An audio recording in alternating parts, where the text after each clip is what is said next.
Open the file artificiallighting.max. In this 3ds Max scene, we basically continue from where we left off in the previous part. So the scene has Vray physical cameras and a Vray sun. If we press Shift Q, we will get this render. The only light source in the scene is the sunlight, the Vray sun, and also our background cast light, but this is something that we will explore in the next part where we will talk about the materials. Let's first add the necessary layers to improve our render. I don't include them in the file I give you because if you are using older versions, they may not be recognized, so I want all of us to start from the same base. So, let's add the exposure layer and make the contrast 0.1 and reduce the highlight burn. As far as the rendering settings are concerned, I am using the progressive image sampler and I have set to do 5-minute test renders. This means that there will be a lot of noise in our renders, but we don't care at this point. We want to produce quick renders to see how the lights work, and once we complete the scene, we will increase the settings to produce a clean render. The end result should look something like this.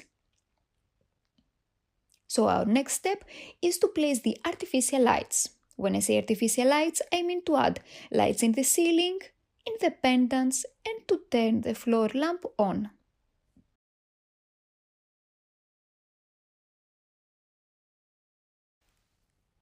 The Vray light is a light source that is used to create physically accurate area lights of different shapes like plane, sphere, etc. The first Vray light we will place is the one in the ceiling track lights. In general, when we want to place a light, it is easier to isolate the object so that we don't get confused by the projection lines of the other objects in the scene. To do so, select the recessed lights, right-click, and choose Isolate Selection. In the viewports now, we only see the recessed lights. Click in the top view to activate it and press Alt-W to maximize the viewport or hit this button.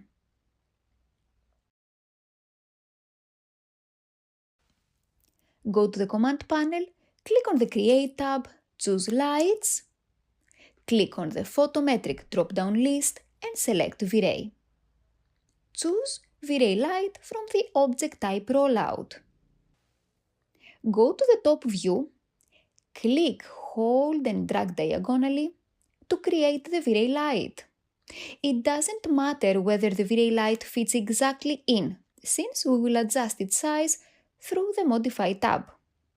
So, with the Vray light selected, go to the Modify tab, zoom in if necessary, and then use the arrows next to the length value to adjust the length of the Vray light. Or, when you know the desired dimensions, just type them in. Let's make the width 75 cm and the length 2 cm. And if necessary, enable the Select and Move command and move the Vray light to the correct position. Now that we placed the light in the top view, we need to go to the front view and correct it there as well. So, we need to minimize this window to see all 4 viewports. Right-click in the front view to activate it and maximize this viewport now. Zoom out if necessary to find the Vray light and drag it, elevate it using the Y-axis, the green arrow. Lift it to be placed right above the lower end of the recessed track. Let's return to all 4 windows. Now that we have placed the first Vray light, I would like us to create copies for the other recessed lights. How do we make copies in 3ds Max? Select your object, which is the Vray light in our case, hold the Shift key and drag the mouse. When you leave the cursor, the Clone Options dialog box appears. We have 3 options. By choosing instance, an interchangeable clone of the original is created, which means that if you modify one of the two lights, the other one is modified simultaneously. If you choose copy, a separate clone from the original is created. Modifying one Vray light has no effect on the other. Finally, the reference method creates a clone dependent on the original up to the point when the object is cloned. Changing parameters for modifiers that were applied to the object before the object was referenced will change both objects. However, a new modifier can be applied to one of the reference objects and it will affect only the object to which it is applied.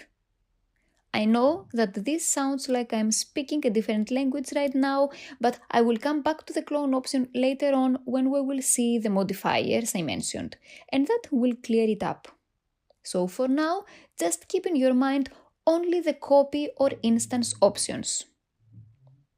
In our example, we want to choose instance since we want both lights to have the same attributes, and click OK. If necessary, zoom in and move the Vray light 002 to position it properly. Now, select those two lights and create an instance for the other two recessed lights.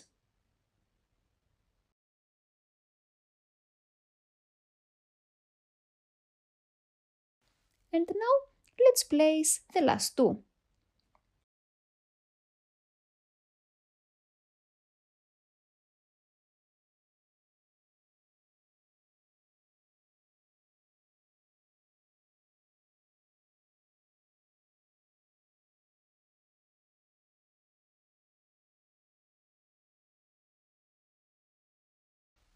Right-click anywhere in the viewport and select End Isolate to end the isolation mode and return to the full screen. Moreover, return to all four viewports. Press Shift-Q to produce a render. We can see the Vray lights, which they look like illuminated boxes. We have said that we can come here to the layers, select the lens effects, go to the properties and enable bloom glare effect. A glow is added to our lights, making them look more realistic. In order to see the glare of a light, in the Vray Lights properties in the Modify tab, we need to have the option Invisible disabled. If you enable Invisible, the Vray light will cast light, but the shape of the light is no longer visible. The multiplier controls the intensity of the light. The default value is 30. If we type 60, we will double the intensity. While if we type 15, we will reduce it in half. I will remind you that since they are instances, I can only adjust one of them and the others are automatically adjusted. Go to the mode setting. When here it says color, you can click to the color field and select any color you want for your lights. Personally, I always choose temperature instead of color.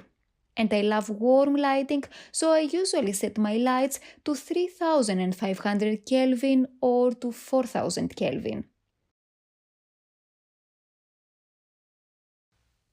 But now it's good to also add the white balance layer so that our render is not that orange.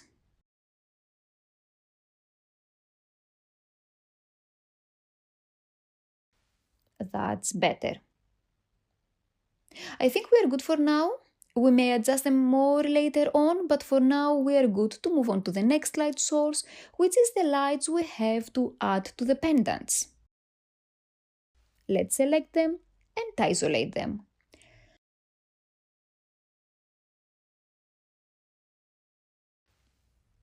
Maximize the top view and zoom in to one of the two lights. Go to the command panel, click on the Create tab, choose Lights and choose Vray Light. These lights have a spherical shape, cylindrical, so here where it says Type, instead of Plane, we will choose Sphere. Go to the top view. Click, hold and drag to create the V-Ray light. And now our V-Ray light has the shape of a sphere. As we said before, it doesn't matter if you draw it randomly, since we will now adjust its size through the Modify tab and make the radius 1.3 centimeters. Reposition it in the top view and then go to the front view to place it there correctly.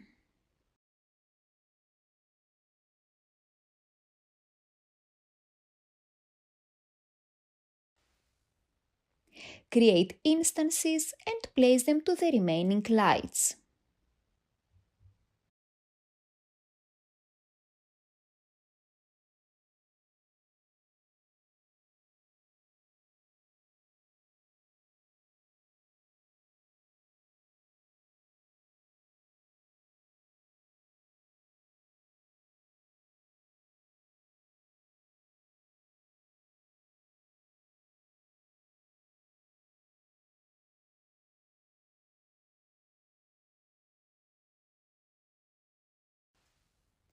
And let's also make them 3500 Kelvin as we did with the other lights we had.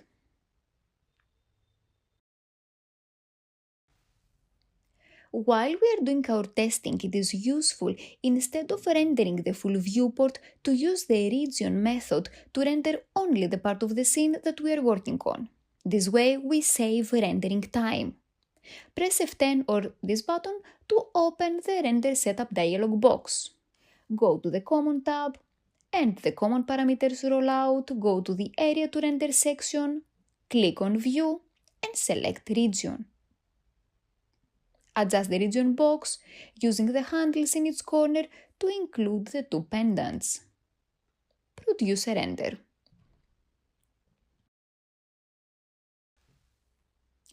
If we want to turn off a light, simply disable this checkbox next to the On option in the General rollout. The next step is to place a light in the floor lamp. Select the floor lamp, right-click and choose Isolate Selection. This floor lamp is a group, which means that it consists of two parts. One part is the base with the upper metal fixture, and the second part is the interior of the lamp where the light is supposed to be placed. You can understand when an object is a group because when you select it and go to the Name and Color field, it shows the name of the object with bold letters. So bold letters mean group. To open a group and see the parts it consists of, select the floor lamp and go to the menu Group and choose Open.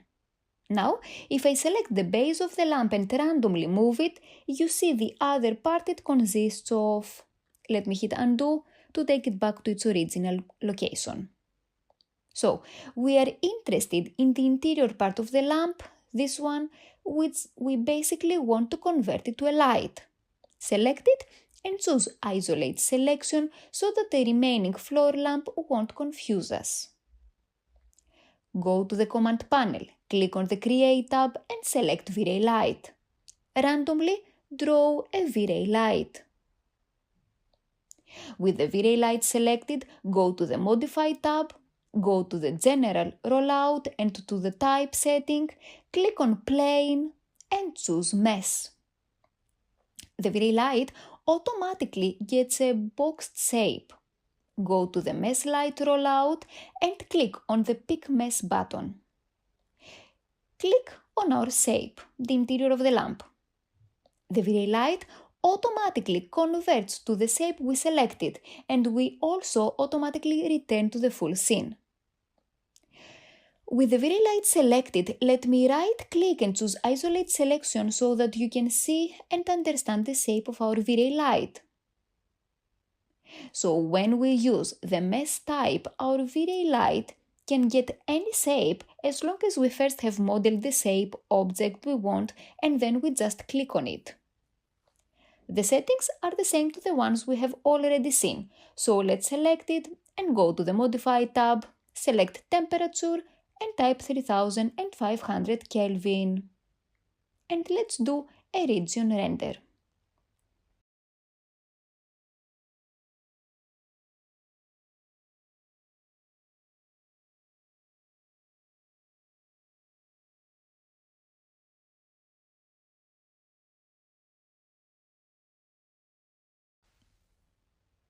That's awesome.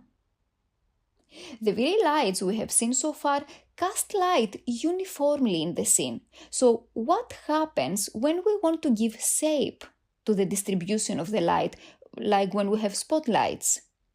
In these cases, we need to use the Vray IES lights.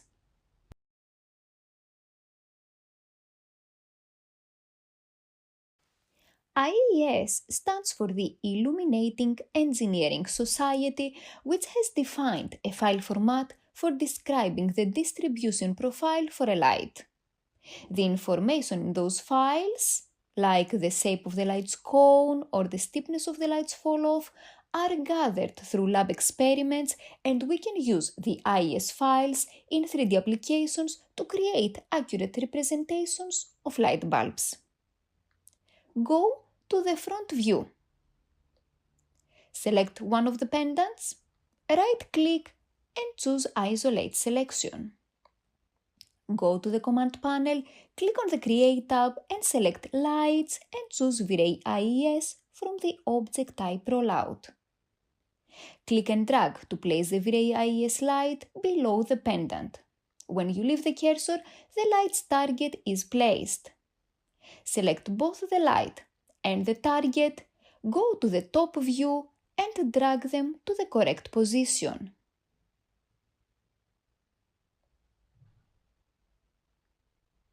Make an instance to place to the other light and end the isolation.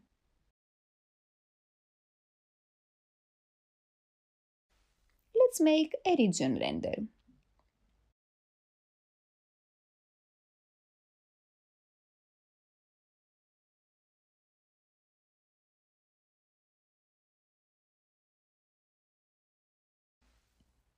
So, if we create a Vray IES light without loading an IES file, the light will have the shape of a sphere, as we can also see from its preview in the viewports. To load the IES file, select one of the Vray IES, go to the Modify tab, go to the Vray IES parameters and click on the None button next to the IES file. From the Open dialog box, go to the IES folder and select the area light.ies. When we load the IES file, the preview of the light automatically changes. Press Shift-Q to render. The distribution of the light changes. Select one of the Vray IES lights, go to the Modify tab, scroll down, and instead of color, select temperature and set it to 3500 Kelvin. The intensity of the lights is this one, intensity value. The value is set by the manufacturer. I will reduce it by half and re-render.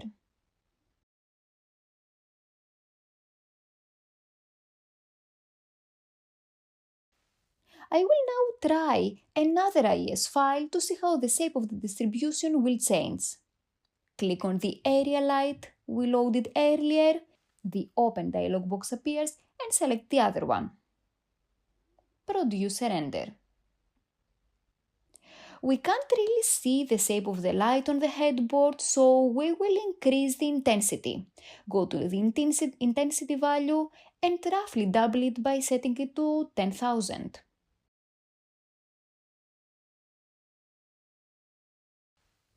Now, it's more visible but still pretty fainted. A trick we could do here is the following. In general, for the distribution of a light to be visible, the Vray IES must be located close to the surface. More specifically, select the Vray IES lights and drag them closer to the headboard.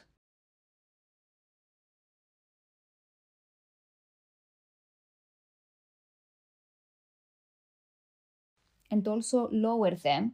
We need to go approximately here because in the spotlights is positioned there. If we think about it, the light would start casting on the headboard from approximately this height or so. So now if we render, the distribution of the light casts on the headboard, giving us a nice pattern and shadows. Clone the Vray IES to the other pendant and make them instances.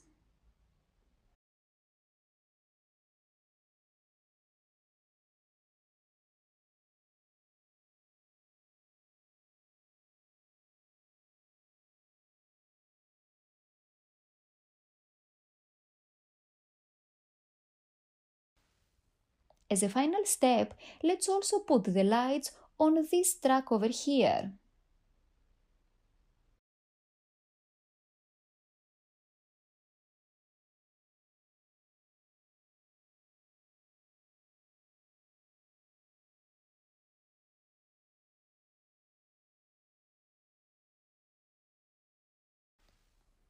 As we said before, I will place them closer to the wardrobe so that I can see the shape of the light.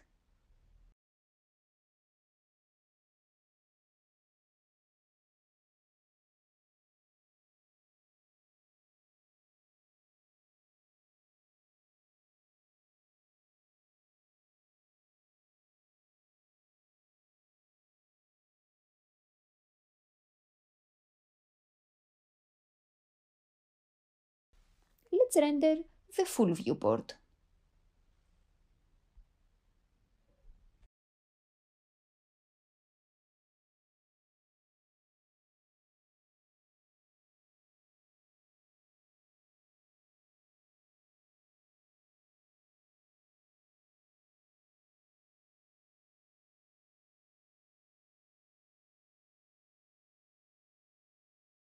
In Vray 5, there was introduced a really cool feature called Vray Light Mix. If you are using an older version, I advise you to upgrade since this feature is a great time saver. Go to the Render Setup window and to the Render Elements tab. In the first part of the rendering settings, I told you that I mainly use two render elements, the Vray Denoiser and the Vray Light Mix. So if you don't see it here, click on the Add button and choose Vray Light Mix. Let's go to the Render Setup, go to the Vray tab, to the Frame Buffer Rollout and click on Show Last VFB to open the latest rendering we produced.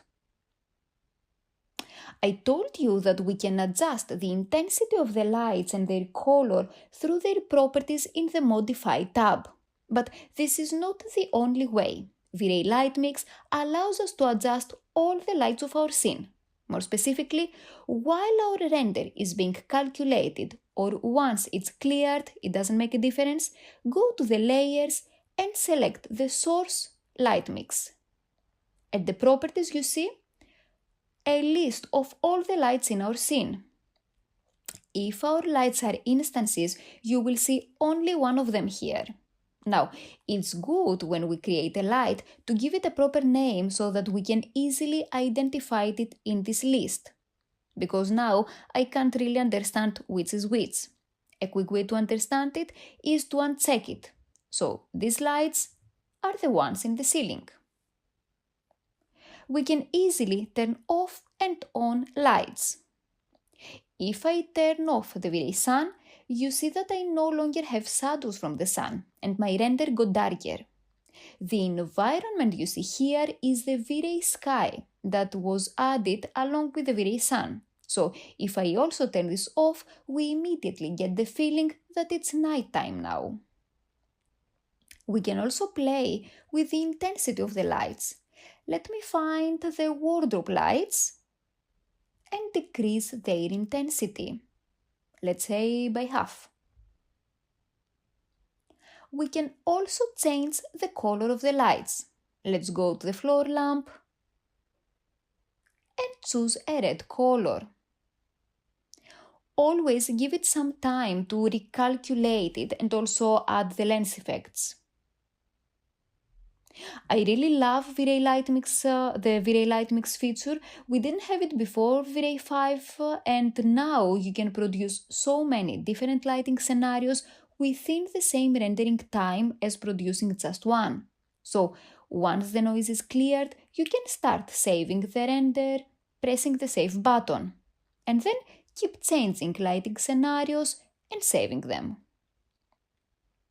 Before that, every time we needed to adjust the intensity of a light, we had to stop the rendering process, adjust the light, and start from scratch. Please be careful. In order for Vray Light Mix to work, you need to use the progressive image sampler. If you use the bucket, then Vray Light Mix is not available. Moreover, you need to use brute force in the primary engine. If, let's say, you use irradiance map, then again Vray Light Mix is not available. So let me say it one more time. In order for you to use Vray Light Mix, you need to use the progressive image sampler with the brute force primary engine. That's all with the artificial lighting of this scene. And now let's move on to the materials.